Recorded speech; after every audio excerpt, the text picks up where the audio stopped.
கிச்சனில் என்ன செய்ய போகிறோன்னா தேங்காய் சாதம் செய்ய போகிறோம்.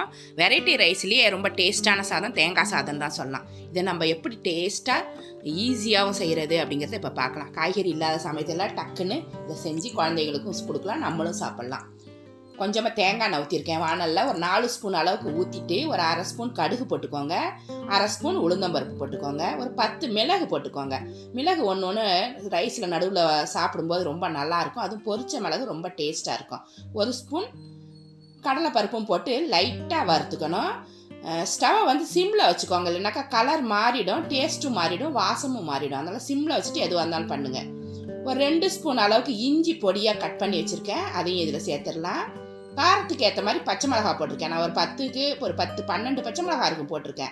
எதுக்குன்னா அது சின்னதாக இருக்குது, காரம் கம்மியாக தான் இருக்குது. பெரிய மிளகாயாக இருந்துச்சுனாக்கா கொஞ்சம் குறைச்சி போட்டுக்கோங்க. எல்லாமே சிம்மில் வச்சு லைட்டாக வதக்கிக்கோங்க. ஒரு 10 முந்திரி பருப்பும் போட்டுக்கிறேன். நான் முந்திரி பருப்பு இருந்தால் போட்டுக்கலாம், இல்லைனா ஸ்கிப் பண்ணிக்கலாம்.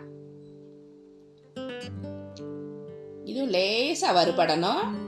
இப்போ தோல் எடுத்து வறுத்த வேர்க்கடலை வச்சுருக்கேன், அதை ஒரு கைப்பிடி அளவுக்கு சேர்க்குறேன். கொஞ்சம் கூடவே சேர்த்துக்கிறேன். உங்களுக்கு விருப்பமான அளவை நீங்கள் சேர்த்துக்கலாம். ஏன்னா நிறைய போட்டுட்டோன்னா கடிச்சி சாப்பிட்றப்ப நம்மளுக்கு டிஸ்டர்பாக இருக்கும். அதனால் அளவாக போட்டுக்கோங்க. அது ரெண்டுமே வறுபடட்டும். எண்ணெய் ஏற்கனவே வறுத்தது தான், லைட்டாக அந்த எண்ணெயில் ஃப்ரை ஆனால் போதும். இப்போ கருவேப்பிலை கொஞ்சம் எடுத்துருக்கேன், கருவேப்பிலையும் இதில் சேர்த்துக்கலாம். எதுவாக இருந்தாலுமே கலர் மாறாமல் பார்த்துக்கோங்க. அதையும் சேர்த்து ஃப்ரை பண்ணிக்கலாம். நம்ம தேங்காய் அரை மூடி தேங்காய் துருவி எடுத்து வச்சுருக்கேன். மிக்சியில் போடாதீங்க, துருவி எடுத்து வச்சிங்கன்னா தான் அந்த ஸ்வீட்டு கிடைக்கும். அந்த பால் வந்து நல்லா ஸ்வீட்டாக இருக்கும் பார்த்தீங்களா. மிக்சியில் சில பேர் போடுவாங்க, அது வந்து சாதத்துக்கு நல்லா இருக்காது. வதக்கும்போது கொஞ்சம் உப்பு போட்டுக்கோங்க, சாதத்துக்கு தேவையான உப்பு.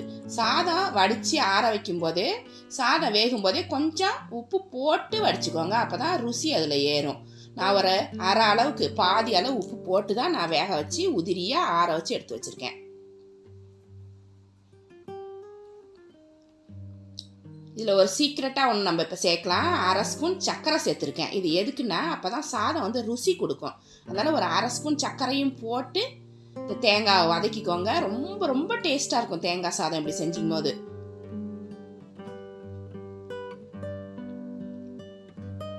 பாருங்க, சாதத்தை வடித்து ஆற வச்சு எடுத்து வச்சுருக்கேன். இது வந்து வடித்த சாதம் இல்லை, குக்கரில் வச்சது தான். உதிரியாக வேக வச்சு வச்சுருக்கேன். தண்ணி கொஞ்சம் குறைச்சி வச்சிட்டிங்கன்னா இந்த மாதிரி உதிரியாக வந்துடும். கரெக்டாக வச்சிங்கனாக்கா கொஞ்சம் பிசு பிசுப்பாக இருக்கும். ஒரு 1/4 டம்ளர் குறைச்சி வச்சிட்டிங்கனாக்கா நல்லா உதிரியாக வரும். நீங்கள் எப்படி வடித்தா உதிரியாக வரும் அப்படிங்கிற மாதிரி கூட பார்த்து உதிரியாக வடித்து வச்சுக்கோங்க. கொஞ்சோண்டு ஒரு அரை உப்பு போட்டு வேக வச்சிட்டிங்கனாக்கா சாதத்துலேயும் உப்பு இருக்கும். இப்போ தேங்காய் வதக்கும் போதும் நம்ம கொஞ்சம் உப்பு போட்டிருக்கோம். ரெண்டுமே ஈக்குவலாக இருக்கும். சாதத்தை உதிரியான சாதத்தை அதில் கொட்டி மெதுவாக அப்படி கிளறி விட்டுக்கோங்க.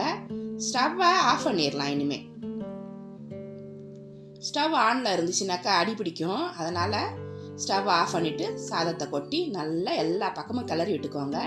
டேஸ்ட் பண்ணி பார்த்துக்கோங்க, உப்புக்கு பத்தலை அப்படின்னா அந்த சமயத்தில் போட்டு நல்லா கிளறி விட்டுக்கோங்க. நம்ம தாளிக்கும் போது எண்ணெய் ஊற்றிருக்கோம், இருந்தாலும் மேலே கொஞ்சம் தேங்காய் எண்ணெய் ஊற்றிக்கோங்க. அப்போ தான் ட்ரை ஆகாமல் இருக்கும். ரொம்ப நேரத்துக்கு ட்ரை ஆகாமல் இருக்கணும் அப்படின்னா மேலே கொஞ்சம் தேங்காய் எண்ணெயை ஊற்றிக்கோங்க. தேங்காய் எண்ணெயில் தான் செய்யணுமா அப்படின்னா தேங்காய் எண்ணெயில் செய்யும்போது நல்லா வாசமாக இருக்கும். இல்லை அப்படிங்கும்போது நீங்கள் கோல்டு வின்னர் ஊற்றினா கூட நல்லா தான் இருக்கும். தேங்காய் எண்ணெய் வந்து கூடுதலாக வாசம் இருக்கும். சூப்பராக இருக்குது பாருங்கள், தேங்காய் சாதம் செம்மையாக இருக்கும். உங்களுக்கு பிடிச்ச சைட் டிஷ்ஷோடு நீங்கள் இதை நம்ம மேட்ச் பண்ணி சாப்பிட்டுக்கலாம். மாம்பழம் நல்லாயிருக்கும், உருளைக்கிழங்கு நல்லாயிருக்கும், சிப்ஸ் நல்லாயிருக்கும். காரமாக எந்த சைட் டிஷ் வச்சாலுமே இந்த ரைஸுக்கு மேட்சாக தான் இருக்கும். சூப்பராக இருக்கும். இது அவசரமாக செஞ்சாலுமே சீக்கிரமாக செஞ்சிடலாம். செம்ம டேஸ்ட்டாக இருக்கும். இந்த ரெசிபி உங்களுக்கு பிடிச்சிருந்தா நம்ம சேனலை சப்ஸ்கிரைப் பண்ணி வச்சுக்கோங்க. கூடவே இருக்கிற பெல் ஐக்கானையும் ப்ரெஸ் பண்ணி வச்சுக்கோங்க.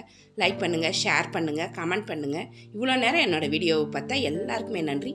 Thank you friends.